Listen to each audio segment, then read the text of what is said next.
Hello, hello. Hope everybody's having a good evening.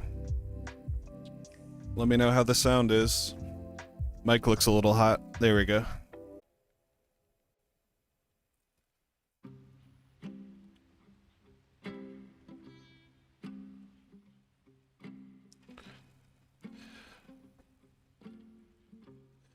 So yeah, Bitcoin's been kind of stagnant the last few days. You can see we're just kind of stuck in this pattern between 35,000 and 39,000.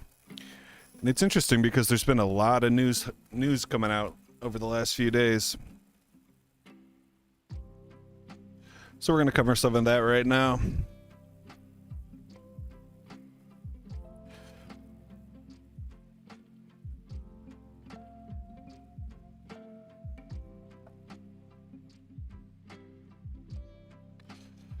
So some big news that we had this morning, we've been kind of concerned about over the last few days, was the EU and their proposal to essentially ban Bitcoin and any proof of work coins.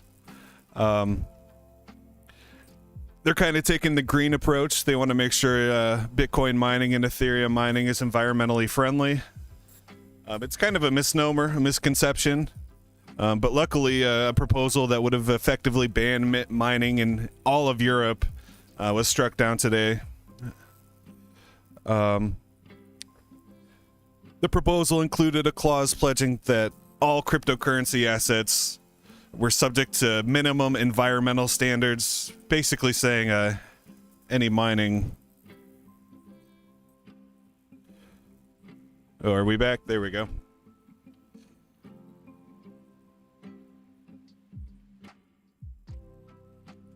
Sorry about that, having a little lag issue.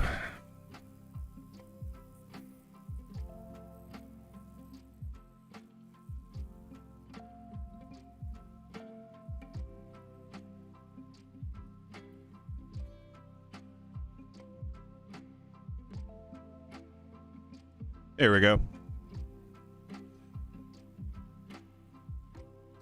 All right, sorry about that. Had some lag, lost my train of thought. But basically, yeah, the proposal said it would have been a de facto ban on cryptocurrencies like Bitcoin and Ether because of their proof of work mechanism consumes so much energy. And that'd be really bad. It'd be really bad for everybody. Luckily, they had some sense knocked into them. I was expecting it to be some good news that they voted it down, but Bitcoin and Ether really continued to trade flat. So it was a win for Bitcoin, according to Michael Saylor, the CEO of MicroStrategy. He says that you do need real energy to create real property, and the proof of work mining contributes to the security of the asset. And where would we be without Bitcoin? If you ban Bitcoin, what's going to happen to the rest of crypto? Essentially, the EU would become a crypto no man's land. And this quote says it best: if you want to foster innovation, you should be open for new technologies and not banning them. And as crypto evolves, we'll start to see more, just like what Ethereum's doing. It'll be moving to proof of stake, kind of what Cardano and a lot of these up-and-coming chains have. But there's no way you could ban proof of work. It would just never work. Some other interesting news. It's always interesting when Elon Musk pops his head out and talks about cryptocurrency.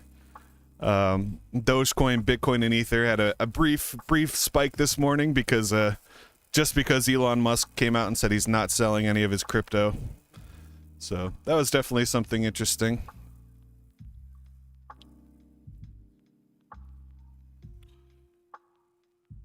I don't really like how he can come out with a single tweet or post a meme and it really affects the whole market, but it is what it is. That's what you get with Elon Musk.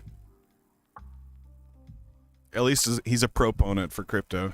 He's on our side. So what other news we got going on here?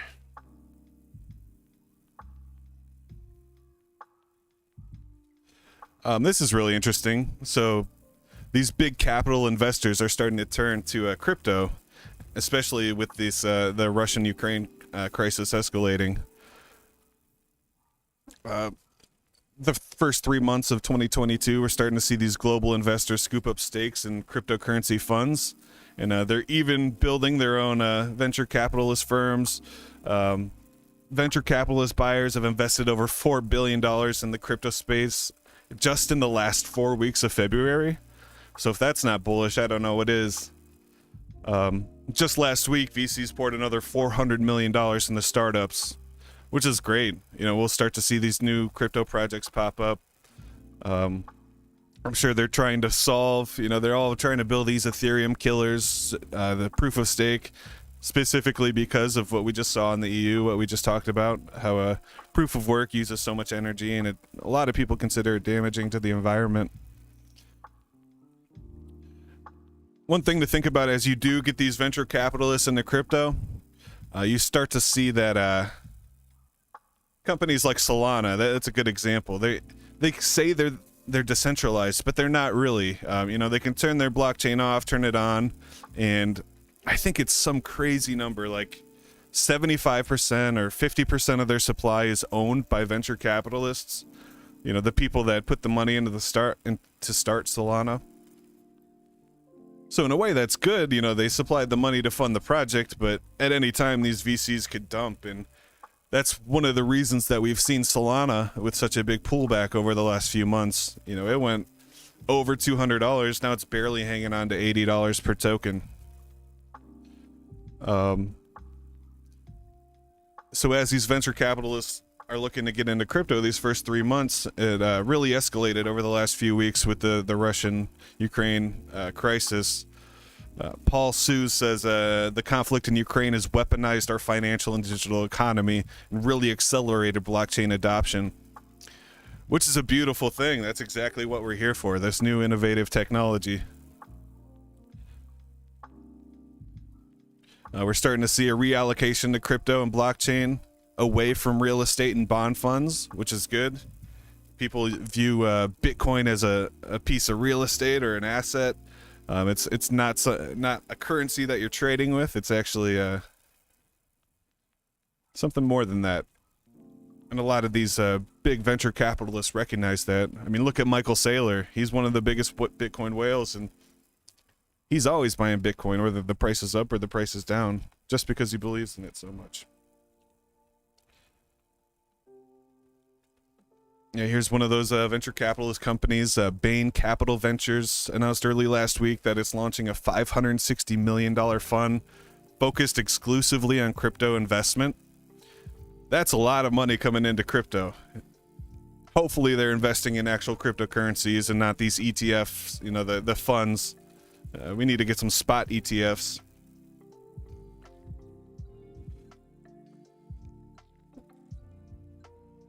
Inflows are the largest we've seen this year.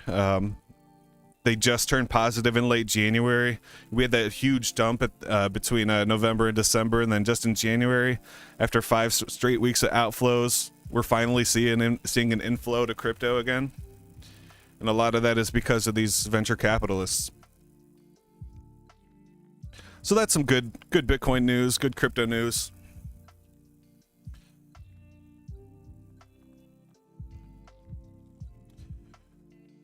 Now, this article has less to do with crypto, but it makes me feel more bullish on crypto. You know, over the last couple of months, as the NASDAQ and the S&P and the Dow have been taking a downturn, Bitcoin has been moving in tandem with the stock market. You know, when we see the NASDAQ open low, we were seeing a huge Bitcoin dump. Over the last few weeks, that hasn't been happening. You know, the NASDAQ has had 2% drops for 3 straight days, but if we look at the Bitcoin chart, it's basically just sitting here. It's not moving at all. It's just moving sideways. So that's good. That's good to see that we're detaching from these tech stocks and in the NASDAQ and the S&P. I consider that a very bullish sign for crypto.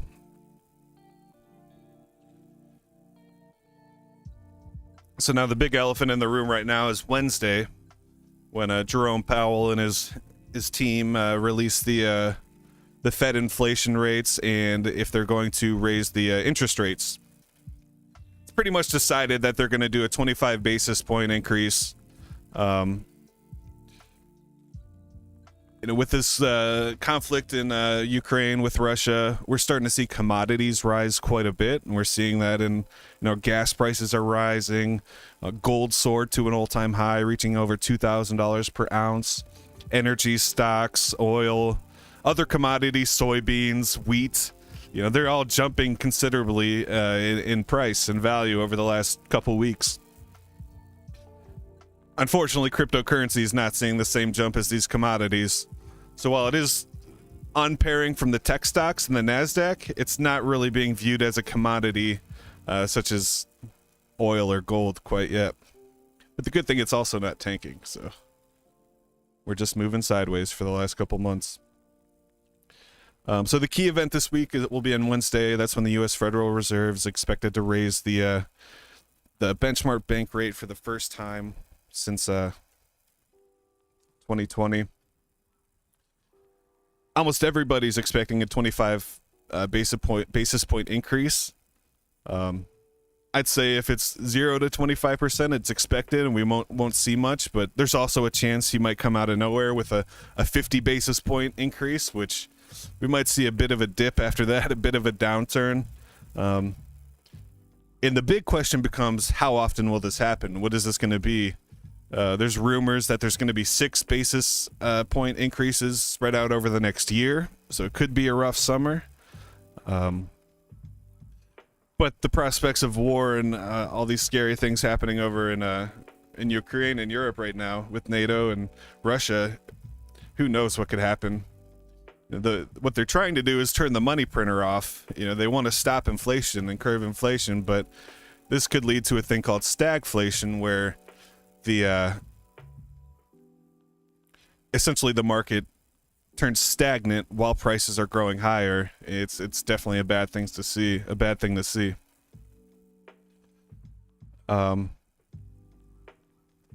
Digital currency supporters will be watching the Fed move on Wednesday to see if it affects the crypto markets negatively. It's pretty much understood that this round of hikes is going to be baked in, so we're probably not going to see a huge dump like we did a couple months ago, but you never know. Powell really can't afford to be dovish at this point. What that means, there's basically dovish and hawkish. Hawkish would be if he raised the price 50 basis points. Dovish would be if he doesn't raise the rates at all. If he raised the rates 50 basis points, it would be great for inflation. It would be basically turning the money printer off, but that's when we're going to see a big downturn on the market.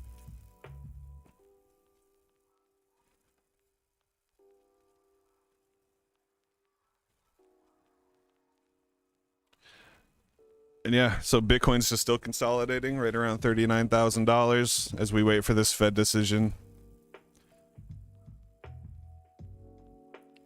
Inflation rose to a 40-year high in February, which is terrifying. The path for Bitcoin to turn back bullish, we're looking at 39.6K and then 42K and then 46K. If we can break above 46K, that's going to be the big move that Bitcoin needs to see to be considered a bullish move or a turnaround, a market reversal. But we're going to have to get above 40K before that.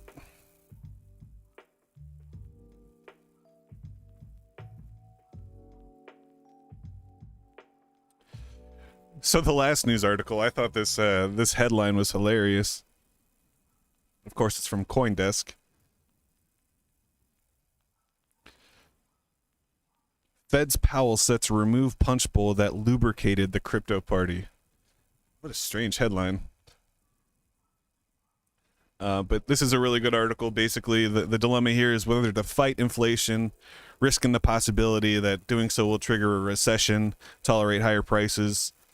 That would be raising the rates. That'd be being hawkish. That'd be a 50 basis point raise. But then the opposite side, if they don't do that, you're raising the specter of stagflation. It's a combination of low growth and high inflation.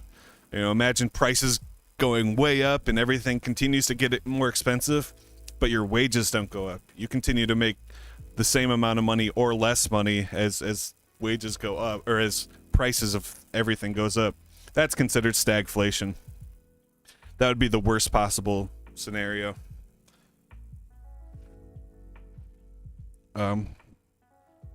So the whole idea is this economic tightening. That's why they're raising the rates.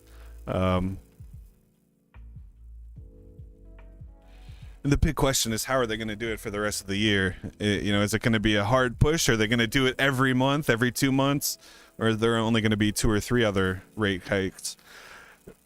For me, it almost feels like I'd rather have them rip the Band-Aid off, do 50 basis points and have it hurt for a week, and then slowly turn the money printer off. But I'm no expert. I don't know much about the economy. But Mark Ostwald says he thinks the Fed's going to echo what the European Central Bank's trying to offer. They want to be predictable. They don't want to startle the markets, scare the markets. If everyone's expecting a 25% or 25 basis point hike and they do 50%, that's not predictable. It's going to scare everybody into dumping their stocks and dumping their crypto. So that's something they want to avoid.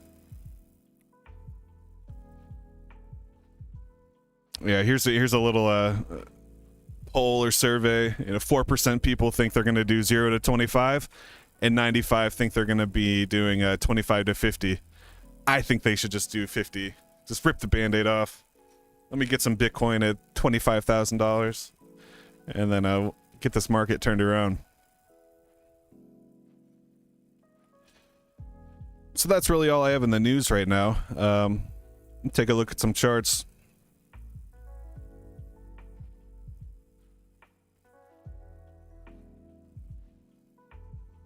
It is comical looking at Bitcoin going sideways like this. This is a 2-hour chart. Right where my cursor is the beginning of February. Here's the end of January, and you can see we're just in this 35K to 39K range. It's really comical if you look at the 5-day chart, which that's a huge time frame. It's really just a bunch of big boxes together, This range, we're just stuck in this range. This is 35K to 45K pretty much. So these swings might feel volatile and they might feel scary, and we're going to the bear market, we're going to 0, but you can see since January 1st, we're not going anywhere. We might have some wicks to the upside or the downside, but it's really just going sideways. Yeah, Disco, what if the US burned cash reserves to make the dollar stronger? Could you imagine? That's essentially what they want to do, but they don't do it like DBT does, that's for sure.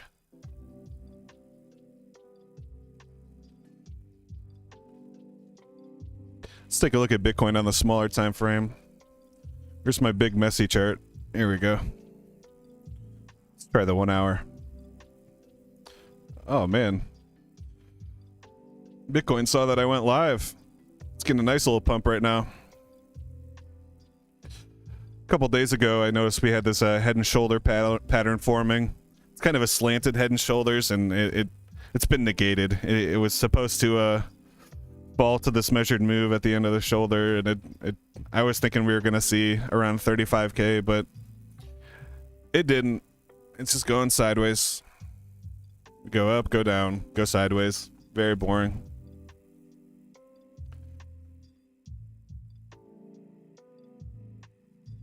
I am starting to see that on the 1 hour and 2 hour time frames, we're starting to get a wedge on a lot of different coins. So like we can see Bitcoin's in this sideways wedge. Cardano's kind of doing what Cardano does, going sideways also.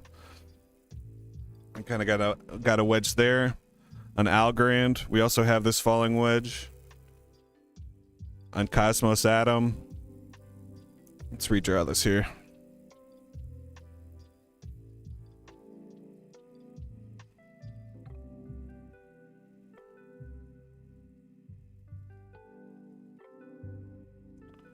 Here you can see on Cosmos Atom, it's basically doing the same thing. Tighten that up a bit. Here on Avalanche, we have another falling wedge. BNB doing? I bet it's in a falling wedge, just like everything else. It is kind of interesting because some things are in a smalling wedge and some things are in a symmetrical wedge. Symmetrical wedges are typically 50-50. Sometimes they break up, sometimes they break down. Seeing this on so many coins leads me to believe that something's going to happen with this news. Either Bitcoin's going to explode once they don't raise their rates 50 percentage points or basis points, or they're going to raise it 50 and everyone's going to be spooked and it's going to fall out of the bottom of the pattern like this.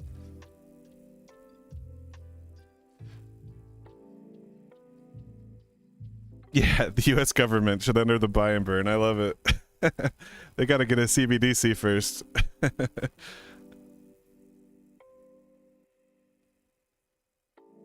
We'll burn the US digital dollar. Polkadot's just being weird, doing its own thing.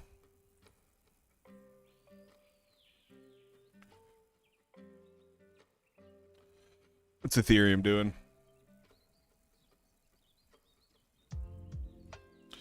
Oh, what do you know? It's in the same falling wedge as everything else. So there's definitely something brewing here. Another falling wedge. A symmetrical wedge break into the downside. Falling wedge. Symmetrical wedge.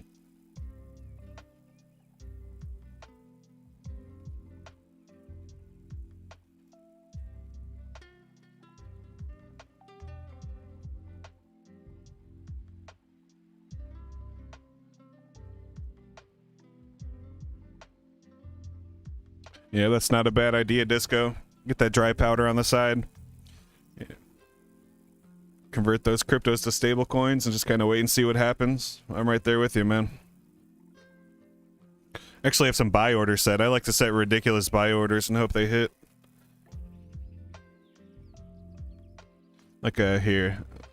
It's all my green lines. These ones hit. Constellation DAG. I really wanted to get that around 11 cents. I have an open buy order for that. Hoping it just does something like that.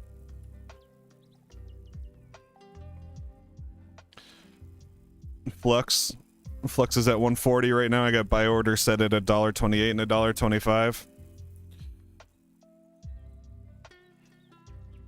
That would be nice.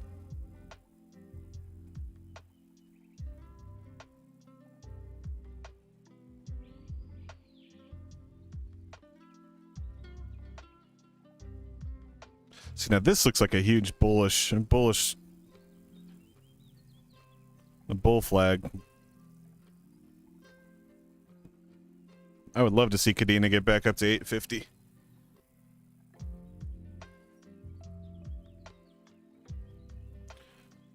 Luna's been on a ride. It's still in the channel that we were talking about on Saturday night. Just moving up. It's almost following it exactly. That's funny. We drew this little downward wedge.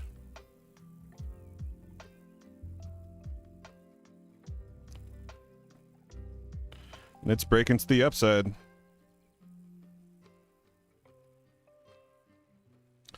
I was hoping to get some around 75 or 70 bucks, but this is bullish right here. It's moving up.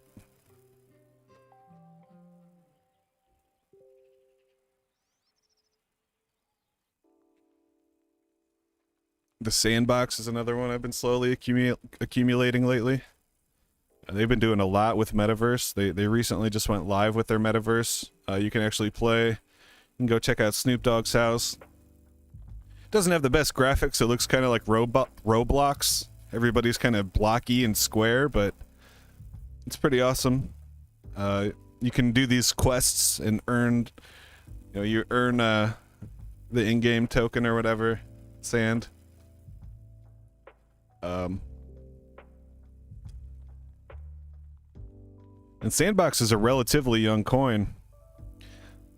This is what kills me. I was actually swing trading it back when it was 80 cents. It flew all the way to 8.50. And it's just been in this consolidation since Thanksgiving. Since Black Friday when everything crashed. So I got a little more around 280. I got some at 275. I got a buy order set for 270. Just slowly laddering in.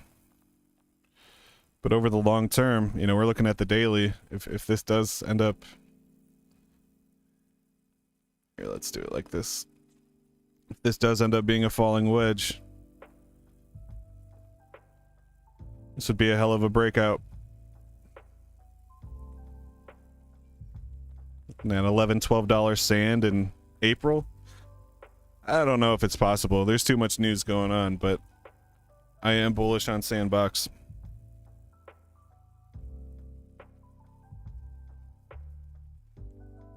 How's XRP doing?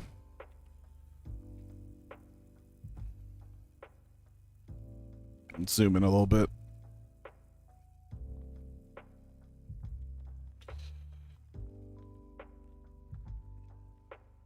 So I kind of noticed this trend on XRP. It's moving to the upside, which is good, but it keeps wicking down to this specific trend line. So I wish I bought some at 55 cents. I wish I bought some at 62 cents. But I'm kind of expecting it to come back to this trend line. So I opened a buy order, this green line right here, right around 70 cents. Hoping to get some at 70 and 67 cents.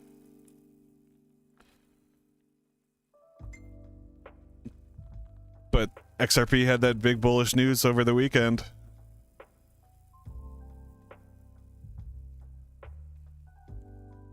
And it's breaking out of a wedge right now. It's a good sign.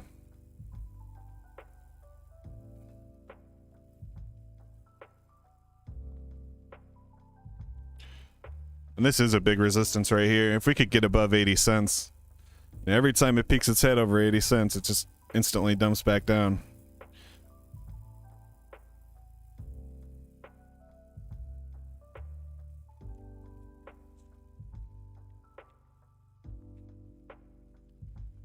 Well, I appreciate all my 5 watchers out there. Make sure you subscribe, hit the like button. Anybody have any coins, any tokens you'd like me to look at? Throw them in the chat. I'll be happy to.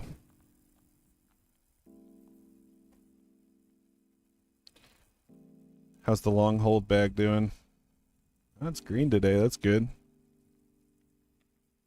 Cardano just plopping along sideways. Algorand slowly dipping.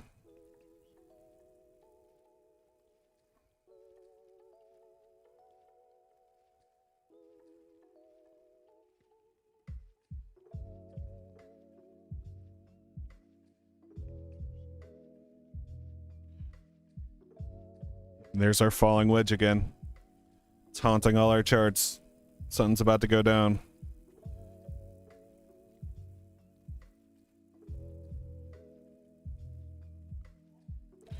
Gal is another metaverse play, gaming play, NFT gaming. That's I'm bullish on. When this market turns around, those metaverse and those play to earn gamings are gonna fly. And Gal is one of the bigger ones. They're live.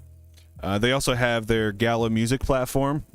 I'm sure a lot of you have heard Snoop Dogg is releasing these songs as NFTs. He has the Death Row record label in their metaverse, and you can actually buy the Snoop Dogg NFTs from Gala Music. Let's check it out.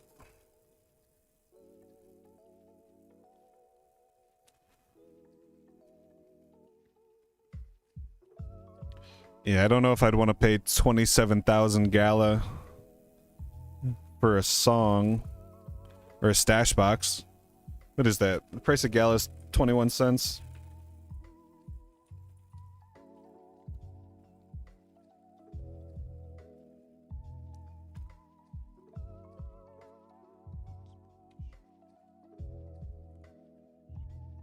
So you're looking at $5,000 for this Snoop Dogg stash box.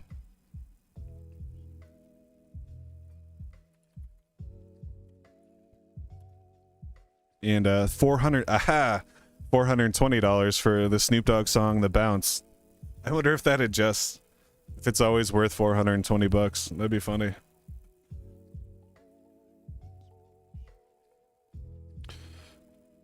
But yeah, Gala Music changing the music industry forever.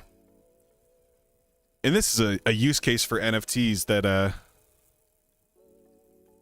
that could really take off for the future. You're basically eliminating the needs for record labels and these people controlling your music and your record contracts, and the big money deciding what gets released. As an artist with NFTs, you control the where your music goes and how much it costs, and you get those funds and you get those royalties directly, and that's an awesome feature of NFTs.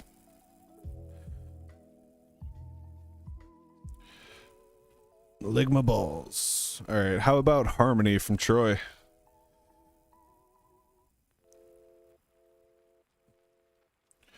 Harmony's another one I like. It's in the same falling wedge as every... this might be more of that symmetrical pattern. We're on the 2-hour chart.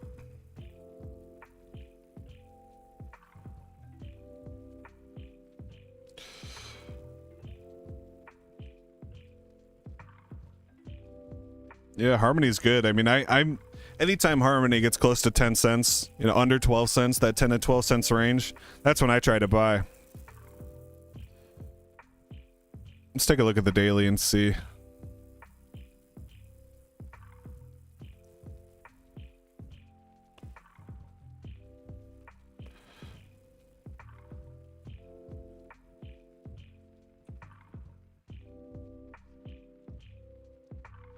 So this yellow line is right above 10 cents. You've only had a couple opportunities to buy at this low since September 21. I have a lot of faith in Harmony. They're kind of like Avalanche. They're trying to be another Ethereum killer. They have multiple blockchains, side chains. Problem with Harmony is that their blockchain doesn't get much use. So, they have their main blockchain and they have all these different side chains or shards, but none of them ever get used. So nobody knows if it works. If there's ever big volume on there, we'll know if it works and if their blockchain's feasible, but nobody knows if it's actually scalable because it hasn't been used that much yet, which is a good problem to have. They're still growing, and when you see growth like this, they're doing something right.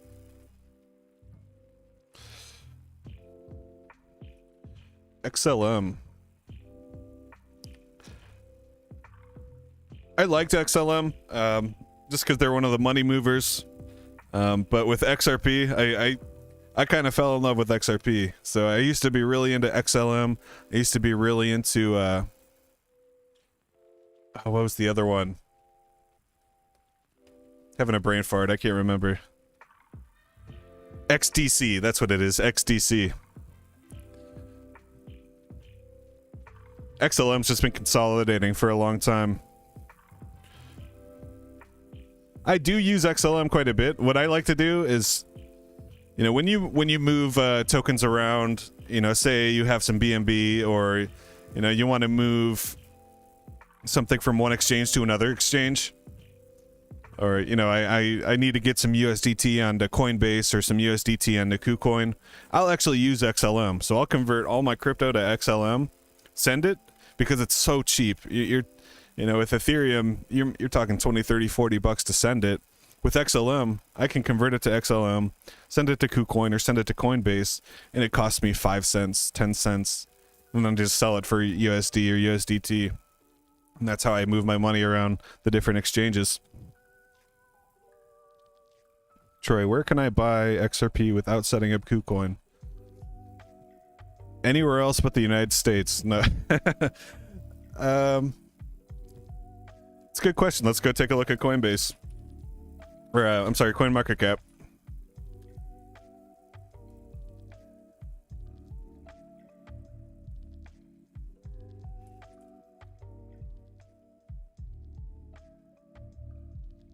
So if we pull up CoinMarketCap, we take a look at the market. It'll show us all the markets that XRP sells on. So you got Binance, I think BitThumb, or I think you can get to that one. But yeah, you're gonna be tough. It's gonna be tough to find with a United States KYC account. Gate.io just had some big news that they're no longer serving United States customers. If you're using an IP address in the United States, you'll no longer be able to use Gate.io. Honestly, your best bet is Kucoin or Binance. I'd be careful with Binance because I've heard some scary stories where they see that you're using a VPN and they lock your account. They take all your crypto and there's nothing you can do about it. Yeah, we see FTX here. It's kind of like Binance. There's Binance US, there's FTX, and there's FTX US. Obviously, it's not on the US version of FTX, only on the international version. The hope is that once the XRP case is settled, it'll be listed on Coinbase again. That's exactly right. At least in the United States, you know, you can definitely... if you could KYC with Huobi or Kucoin, you know, Kucoin does offer KYC, but not for United States residents.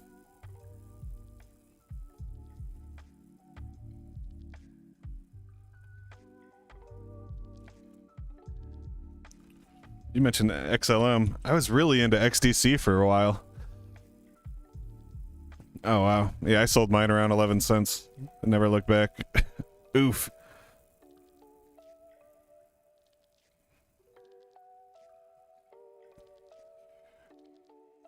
This basically does the same thing as XRP and XLM. They're just money movers. They allow you to send money fast and efficiently. They have their private blockchains. Eventually they'll be picked up.